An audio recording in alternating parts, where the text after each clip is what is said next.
What if I told you the person you trust most, the one who seems so charming, successful, and admired, is slowly destroying your sense of self?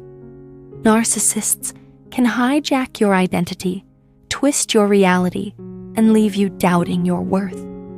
This isn't just a toxic relationship. It's a systematic erasure of who you are.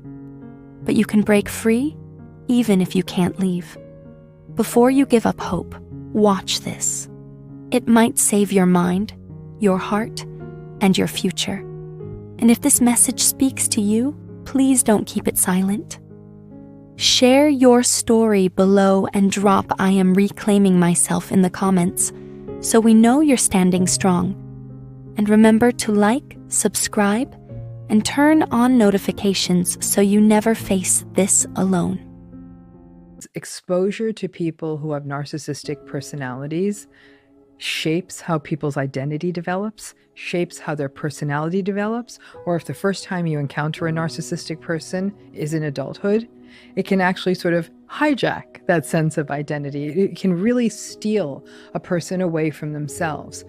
And I think it's so important because we haven't given ourselves permission, I think as a culture, as a field of mental health, to identify this as a problem and allow people to have better responses. In a way, it's almost viewed as sort of not being very nice to say the narcissistic people are not very nice. It's a strange paradox in the world of mental health. That's why I do it, because nothing more than me wanting to return people back to their authentic selves. A person who so doesn't believe in themselves that they may give up on their path of education and never pursue an interest. So we never got to see the work product that would have created, not to mention that person actually getting to unfurl their wings and fully be who they wanted to be as a creative or as a professional.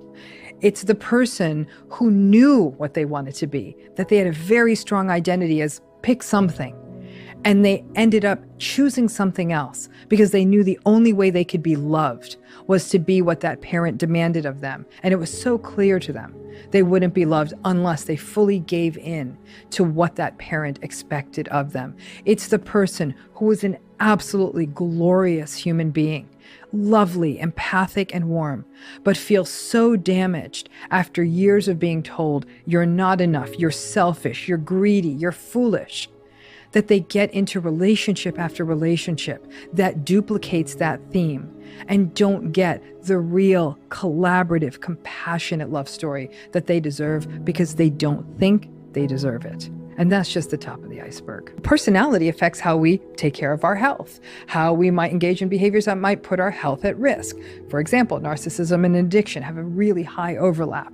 So here's a case of now a personality style putting a person at health risk due to using substances to regulate, and then all the things that would come of that. But it's tough to measure personality, Stephen. It's really hard to measure. It's not one of those things. It's not like a blood test. It's not even like measuring depression. Frankly, depression is eminently measurable. Yeah, there's different variants and there's different severity, but we're very clear diagnostically and phenomenologically what makes depression, what qualifies. Personality is like the Wild West. And so from a research perspective, it's something that people would often shy away from because we couldn't get the constructs right. But I said, I welcome the challenge because I truly in my heart believed if we could understand and study personality more, we'd actually be understanding all this unmeasurable noise in the mental health research, because I thought that's probably where it was. And I think more and more of the research is supporting that. I'm a big believer that if you're a mental health practitioner, you practice mental health. So that's a privilege to be able to be in that room and to work with clients. But it would be so easy when you're dealing at a macro level, large populations going on YouTube, writing books, to get distanced from what is happening to individual people's lives. One of the tricky bits with research is we study populations, we study samples, right? We study hundreds of people. What happens in the room is something very different.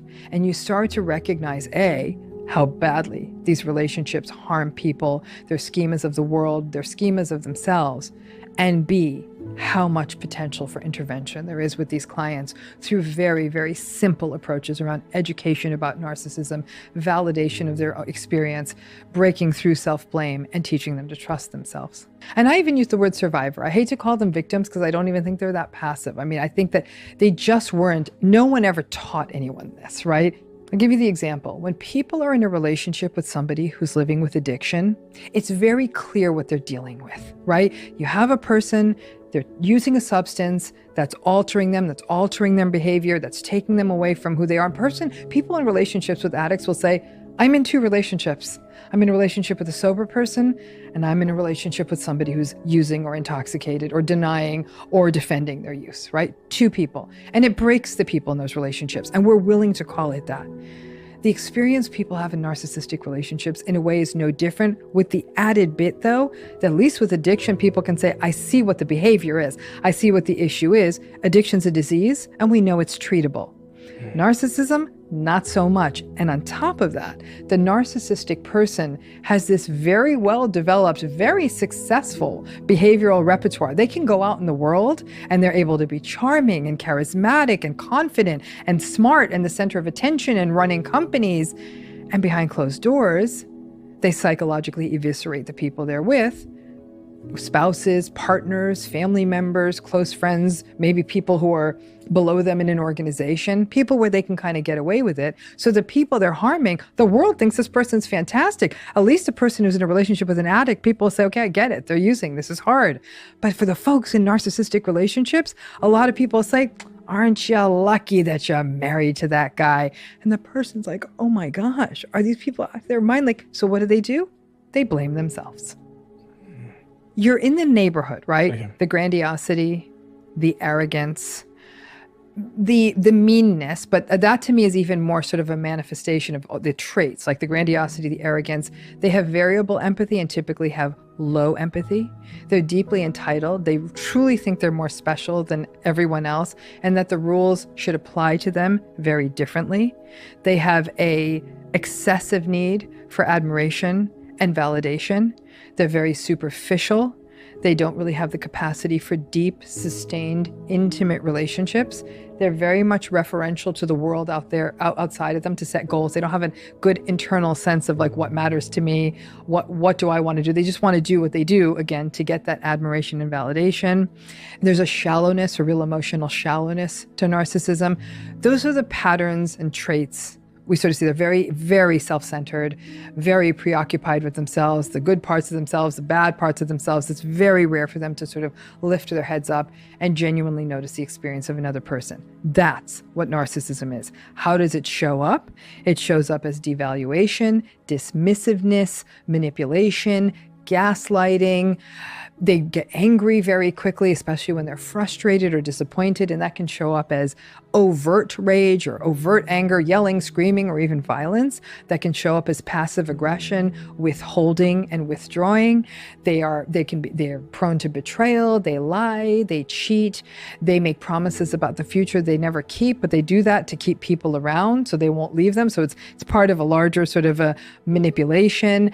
They will dominate people. They have to get the last word. They will shift blame onto other people. They will rarely take responsibility for their misdeeds, even when they're clearly caught in them. And if they do, they'll still blame the other person. They're very neglectful and careless in relationships. That is narcissism. When a person has a bad day, and we all have bad days, and on those bad days, we might look, if the only tape someone had of us was of that day, ooh, right? But here's the piece. When people are not narcissistic and they have bad days, they will take accountability, they will make amends, and they will change their behavior and say, I'm not doing this again. This is not okay. Why wasn't it okay? Because it was none of those people's fault. You didn't get enough sleep. And whether that means we reach deeper to be as kind as we can to the people, in some cases, especially if it's people we know or we see, again, you may not know the random person at the gym, but if someone we know or work with, we step out of ourselves to say, the way I conducted myself yesterday wasn't okay, and I'm really sorry about that.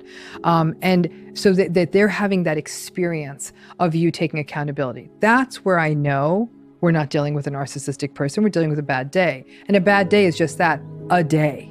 It's not every day. with a narcissistic person, many days, I'm not going to say all, but many days are characterized by these machinations, these manipulations, and these invalidations. The person in a relationship with a narcissistic person feels like they're constantly on their back foot, that they can't be themselves. They can't express a need. They can't express a want. They can't even express a feeling for fear of it being shut down. So there's your not narcissistic person. What about an asshole? Okay. I do think assholery and narcissism are pretty, we use the terms interchangeably. I think, though, that here's my asshole belief, since this is something, I think the construct validation on asshole is probably still needing to be done. I think assholes tend to be pretty consistently assholes.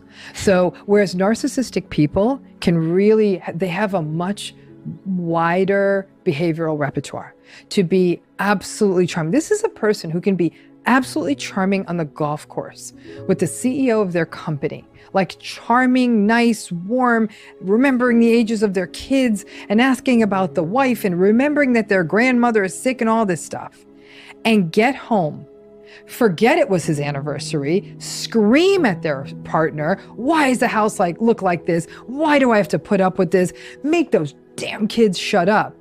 But they were I remember that your little girl's birthday is February 6th when they were on the golf course. That is not assholery. That's narcissism. Can you cure narcissism, in your opinion? No, I don't, because I think that would imply changing a personality, which I don't think we can do.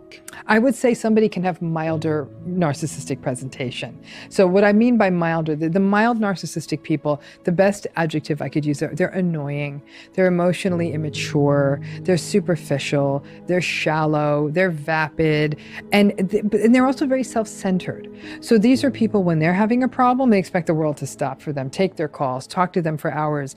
But the day finally comes that you need your friend, they're nowhere to be seen, like, oh, I don't have time for this. So it can feel like a very, very imbalanced relationship. And when you're with them, the mild narcissist can actually be kind of fun, right? They're like, let's go to this new hot, hip, whatever, blah, blah, blah. And they're fun and laugh and dance and attention seeking. Could be fun for a minute, but it would be very difficult to have a long-term committed relationship with someone like that. It'd be difficult to raise children with someone like that. It would have been very difficult to have been raised by someone like that.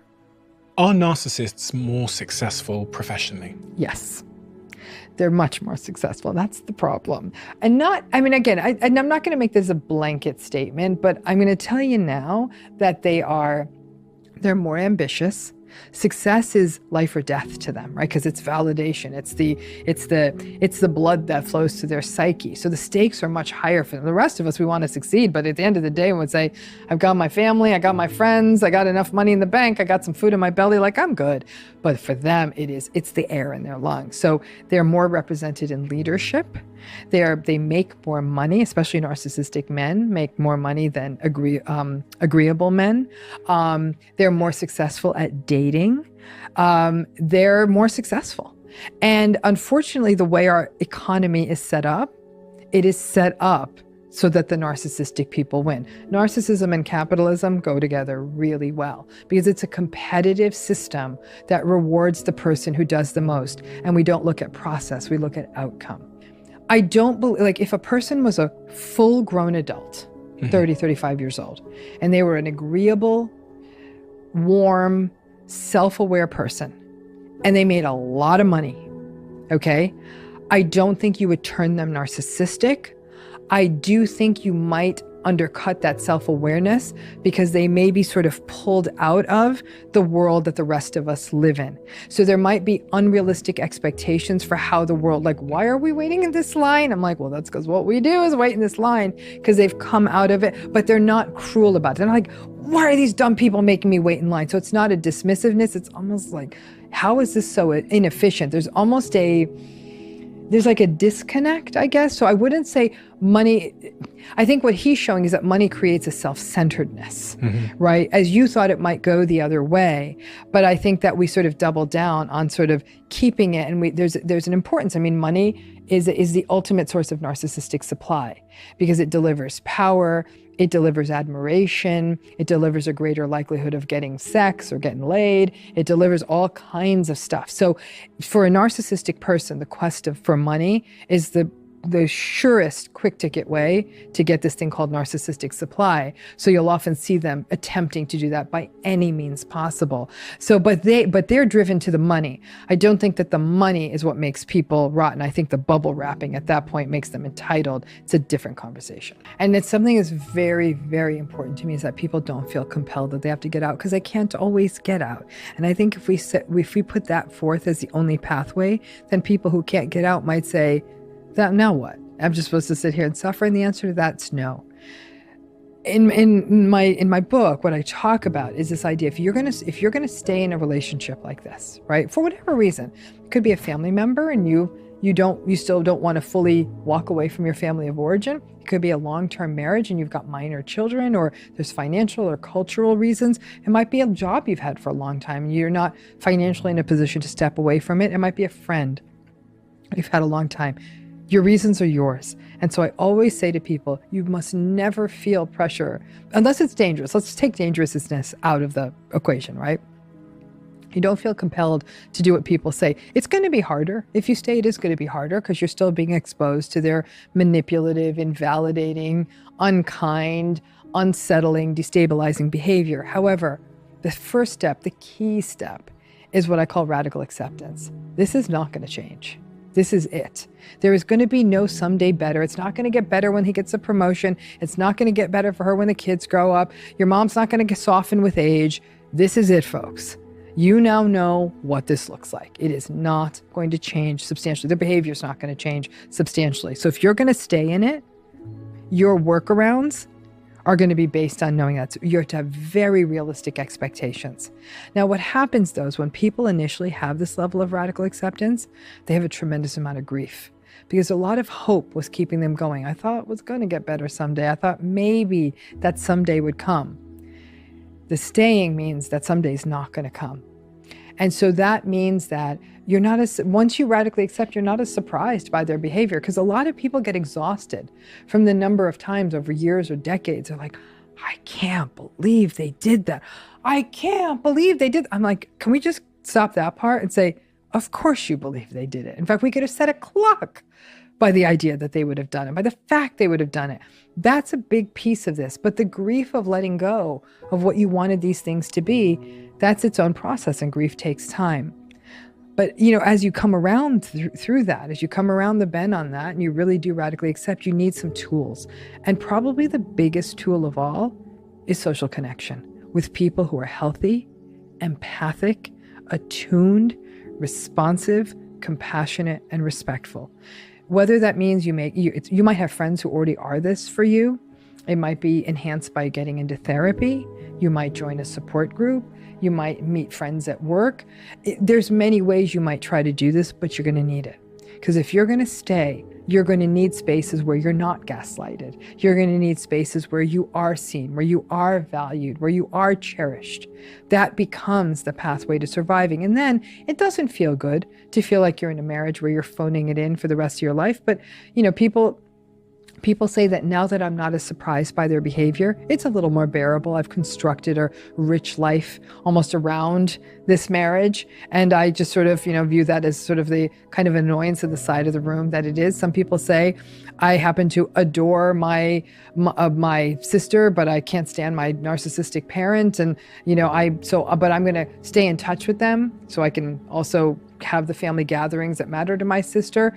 But I no longer have conversations with my mother. Or one person I know said she would regularly visit a narcissistic father because nobody else would give him the time of day, and he needed a little bit of assistance. She said, I'd set a timer, 90 minutes max. Once the 90 minutes rang out, I'd say, well, I got to jump. He'd always yell at her. She said, but better to yell at 90 minutes than at 3 hours. Either way, he was going to yell. So people get into this space of accepting what this is and its limitations. Some people over time may still decide to leave, but not at that moment. But staying and not radically accepting it will destroy you. I think you can see it with its limitations. And I think, I've met people who have told me everything about narcissistic partners, who said, they happen to be able to do this one sex thing I love. And so that's just, I mean, all the rest of it's awful. We can't end anyhow. So we do the sex thing and it works for me. Some people will say we both love watching period dramas, and they're my person to do period dramas with. Someone else said we're obsessive about collecting antique fountain pens, and I really can't stand spending time with them, but we get excited when we find a new pen. Someone else said he's a hell of a Scrabble player. You find the one or two things that work for you. Is it happy? I mean, again, we're getting back into philosophy there. That sense of it, what's happy. They are very performative lovers. They are, as you can imagine, they almost want applause after the sex act, right? Because they need admiration and validation. So they actually can be rather invested in getting a partner off because they want to be told, oh my gosh, you're the best lover ever. They might want to be very mirror-y sex so they can see their body or your body because it's all, again, very performative. But some narcissistic folks are very selfish lovers. And but for some people, where it gets into dangerous waters is when people are in narcissistic relationships and they feel like they're having sex just to go along, just to keep the trains of the relationship going along, and that's a very unhealthy precedent. So it can be on a spectrum from sort of ridiculous performative sex to maybe they're skilled that they want to sort of show off, but then they're like a little 6-year-old who wants to get a lollipop for having done a good whatever on you, and then all the way up to stuff that feels almost coercive.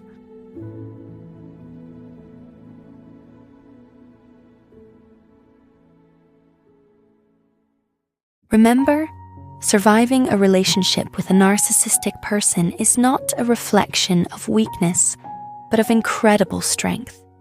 You are not broken for struggling.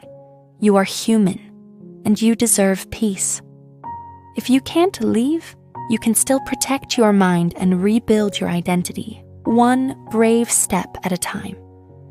Keep educating yourself, keep connecting with others, and keep trusting your own truth. If this video gave you clarity or comfort, please share it to help someone else break free too. And drop "I am reclaiming myself" in the comments to remind the world and yourself that you are worthy of a healthy, authentic life. Until next time, take gentle care of you.